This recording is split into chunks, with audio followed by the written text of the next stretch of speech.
So eto, bagong project na naman. Putik.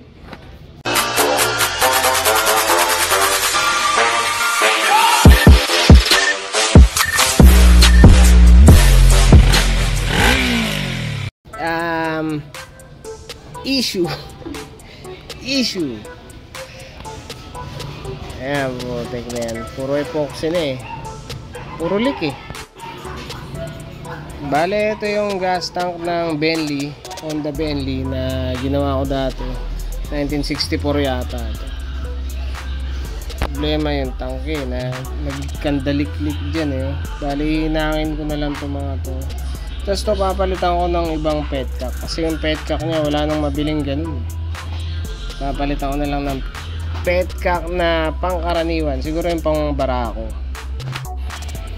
Ito, meron naman ako dito. Ayun. Yan.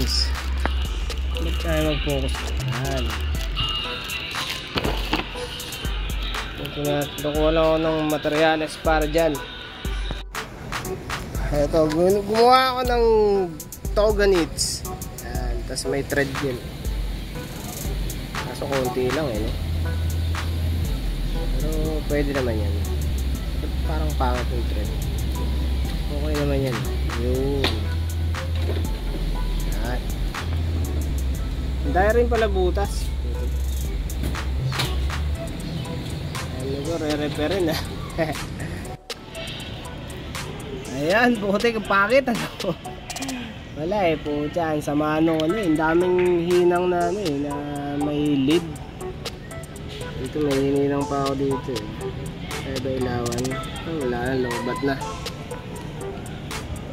Pucha. Bakit ako nga hinang sa gilid. Ayun oh. Natutunaw yung lid. Ang hirap patungan. Putik.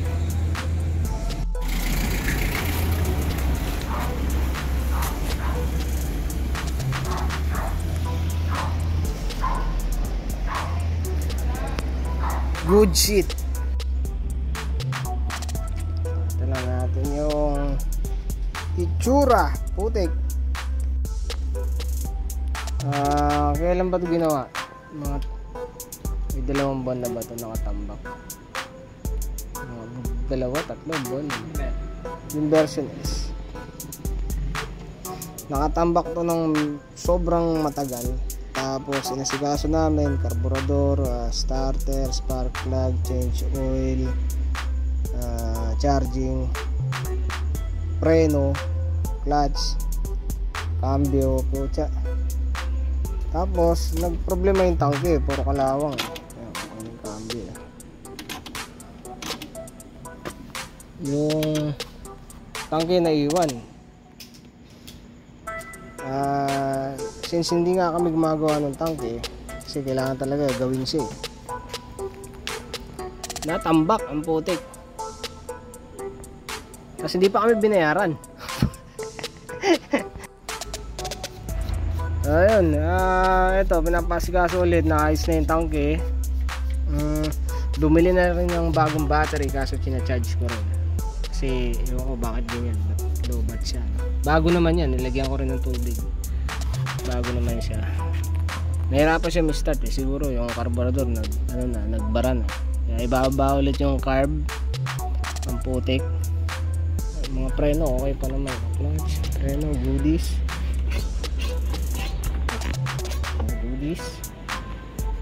Carbulet, ang putya.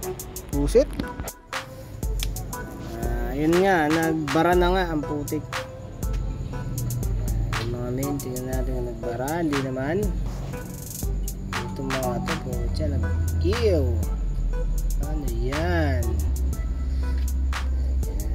Bara yung pilot nagbara eh. Ito binabad ko po siya. Palitan ko na lang din. Ito magagamit pa naman to. Babad ko lang to. Gamit natin sa mga training bike. Busit. Palitan lang natin itong bago para mabilis. Ano ba? Float valve. Mukhang okay pa naman. Lilinisan lang siguro. Ayan, putik. Ito, wala nga linisan. Hanip niya. Lagkit na eh. Eto, bigla nawala ng kuryente, putek. Ito sunog na kasi talaga to eh. Tapos nilagyan lang nila na ito. Ewan ko kung dyan nga kinuha yun. Tapos yung charging pinutol ko muna kasi baka mag-problema yan eh. Ngayon, problema ko walang kuryente, putek. Bigla na lang nawala. Pakita natin na negative na ano. Nakakaroon, nawawalan eh. Teka, hirap eh.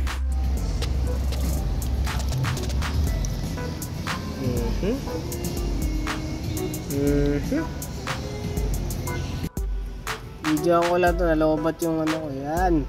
Pelta ko ng rectifier, pelta ng fuse box. Tapos sinas ng konti yung kung anong pwedeng ayusin dyan. Ito natin yung setup no? Tapos CDI pala naging problema, pucha. Kaya pala nawawalan-walan. Buset. Good shit na, pucha. Subukan nga natin, under pa kasi yung gasolina tinanggal na namin.